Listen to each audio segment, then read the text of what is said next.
When I told my parents I was gay, the first thing they said to me was, "We're bringing you back to Taiwan." In their minds, my sexual orientation was America's fault. The West had corrupted me with divergent ideas, and if only my parents had never left Taiwan, this would not have happened to their only daughter. In truth, I wondered if they were right. Of course, there are gay people in Asia, just as there are gay people in every part of the world.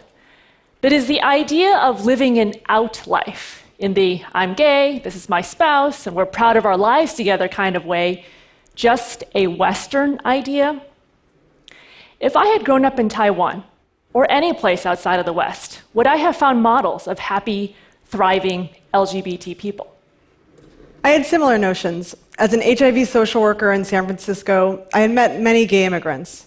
They told me their stories of persecution in their home countries just for being gay, and the reasons why they escaped to the US. I saw how this had beaten them down.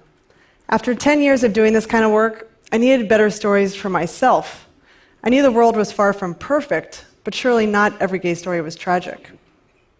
So as a couple, we both had a need to find stories of hope.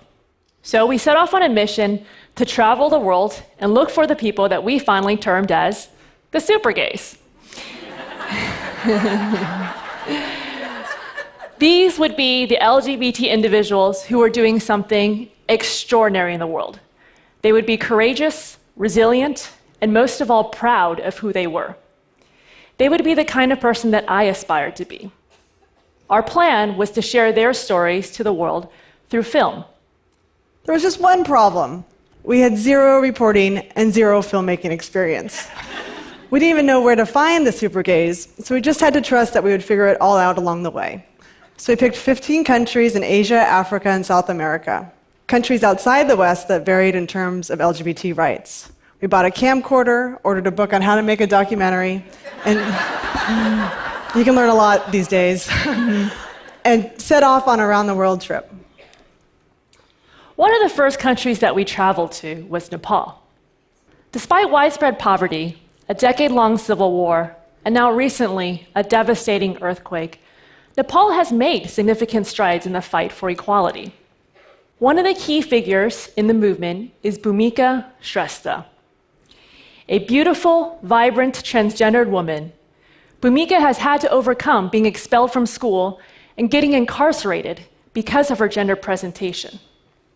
But in 2007, Bhumika and Nepal's LGBT rights organization successfully petitioned the Nepali Supreme Court to protect against LGBT discrimination. Here's Bhumika. Most of I'm proud. I'm a transgender people. I'm so proud of my life. So on to the 21st December 2007, the Supreme Court gave the decision for Nepal government to give a transgender identity card and same-sex marriage. I can appreciate Bhumika's confidence on a daily basis. Something as simple as using a public restroom can be a huge challenge when you don't fit in to people's strict gender expectations. Traveling throughout Asia, I tended to freak out women in public restrooms. They weren't used to seeing someone like me. I had to come up with a strategy so that I could just pee in peace.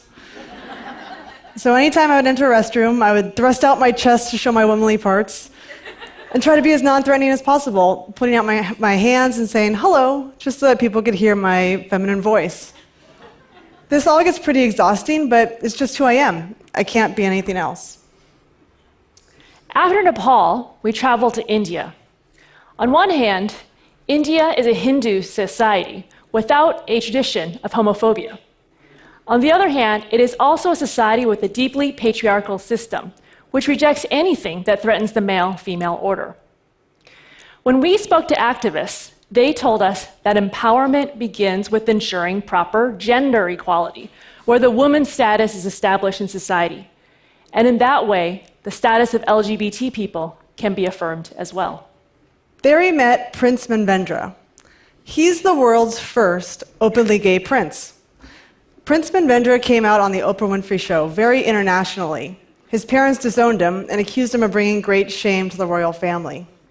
We sat down with Prince Manvendra and talked to him about why he decided to come out so very publicly.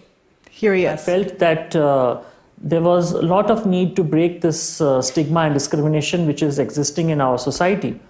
And that kind of instigated me to come out openly and talk about myself, whether we are gay, we are lesbian, we are transgender, bisexual, or whatever sexual minority we come from. We have to all unite and fight for our rights. Gay rights cannot be won in the courtrooms, but in the hearts and the minds of the people. While getting my hair cut, the woman cutting my hair asked me, "Do you have a husband?" Now, this was a dreaded question that I got asked a lot by locals while traveling. When I explained to her that I was with a woman instead of a man, she was incredulous, and she asked me a lot of questions about my parents' reactions and whether I was sad that I'd never be able to have children. I told her that there are no limitations to my life and that Lisa and I do plan to have a family someday. Now, this woman was ready to write me off as yet another crazy Westerner. She couldn't imagine that such a phenomenon could happen in her own country. That is, until I showed her the photos of the super gays we interviewed in India. She recognized Prince Manvendra from television, and soon I had an audience of other hairdressers interested in meeting me. And in that ordinary afternoon, I had the chance to introduce an entire beauty salon to the social changes that were happening in their own country. From India, we traveled to East Africa, a region known for intolerance towards LGBT people. In Kenya, 89% of people who come out to their families are disowned. Homosexual acts are a crime and can lead to incarceration. In Kenya, we met the soft-spoken David Correa. David had a huge mission of wanting to work for the poor and improve his own government, so he decided to run for Senate. He became Kenya's first openly gay political candidate. David wanted to run his campaign without denying the reality of who he was. But we were worried for his safety because he started to receive death threats. At that point, I was really, really scared because they were actually asking for me to be killed. And yeah, there are some people out there who would do it, and they would feel that they're doing a religious obligation. David wasn't ashamed of who he was. Even in the face of threats, he stayed authentic. At the opposite end of the spectrum is Argentina. Argentina is a country where 92% of the population identifies as Catholic. Yet, Argentina has LGBT laws that are even more progressive than here in the US. In 2010, Argentina became the first country in Latin America and the 10th in the world to adopt marriage equality. There we met Maria Rashid. Maria was the driving force behind that movement. Digo que en realidad los efectos del matrimonio igualitario no son solamente para las parejas que se casan, son para un montón de personas que aunque no se casen nunca, van a ser percibidas por los compañeros de trabajo, por la familia, por los vecinos, de otra manera a partir de este mensaje de igualdad del Estado Nacional. Me siento muy orgullosa de Argentina porque Argentina hoy es un modelo de igualdad y ojalá muy pronto tengamos en todo el mundo los mismos derechos con los mismos nombres. When we made the visit to my ancestral lands, I wish I could have shown my parents what we found there. Because here is who we met. 1, 2, 3. Welcome days to Shanghai!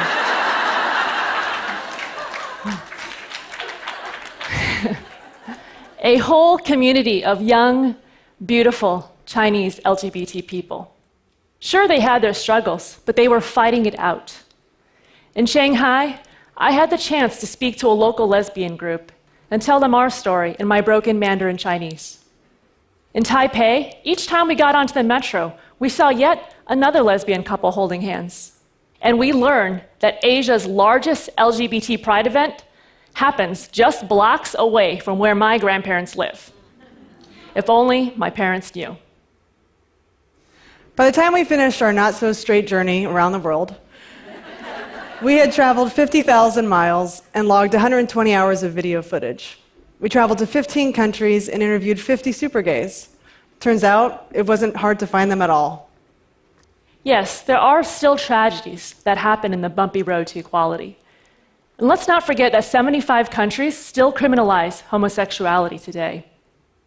But there are also stories of hope and courage in every corner of the world. What we ultimately took away from our journey is equality is not a Western invention.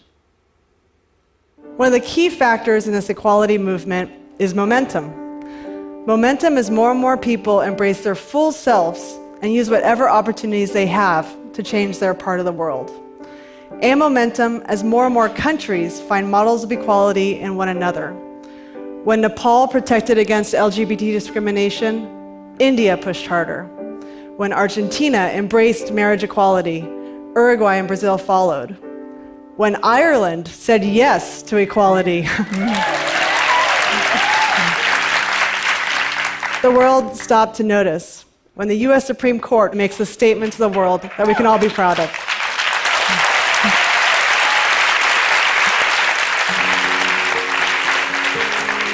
As we reviewed our footage, what we realized is that we were watching a love story.